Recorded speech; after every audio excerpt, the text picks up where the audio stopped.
Welcome to KSK TV news. ముందుగా వార్తల్లోని వివరాలను చూద్దాం. గుత్తి గ్రంథాలయంలో రెండో రోజు పుస్తక ప్రదర్శన ఏర్పాటు. గుత్తి శాఖ గ్రంథాలయం నందు 58వ జాతీయ గ్రంథాలయ వారోత్సవాల్లో భాగంగా రెండవ రోజు శనివారం గుత్తి శాఖ గ్రంథాలయంలో గ్రంథాలయ అధికారి రామాంజనేయులు ఆధ్వర్యంలో పుస్తక ప్రదర్శన ఏర్పాటు చేయడం అయినది.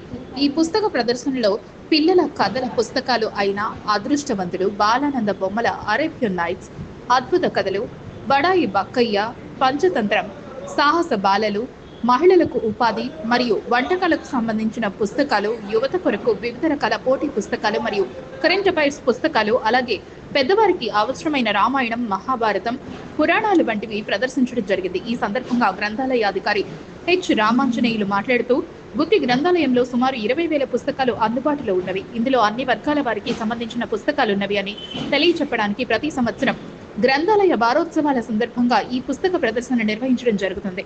గ్రంథాలయం ఉన్నది విజ్ఞాన వికాసం కొరకు కావున చదువుకున్న ప్రతి వ్యక్తి గ్రంథాలయంకు రావాలి అని ఆయన ఈ సందర్భంగా ప్రజలను, యువతను మరియు విద్యార్థులను కోరడం జరిగింది. పుస్తక ప్రదర్శన తిలకించడానికి గ్రంథాలయ పాఠకులు కార్తీక్ మరియు ఏ రవిచంద్ర మరియు విద్యార్థులు హాజరు కావడం అయింది. ఈ కార్యక్రమంలో LM బాయ్స్ ఎయిడెడ్ స్కూల్ విద్యార్థులు, పాఠకులు సిద్ధార్థ్ పాల్గొన్నారు.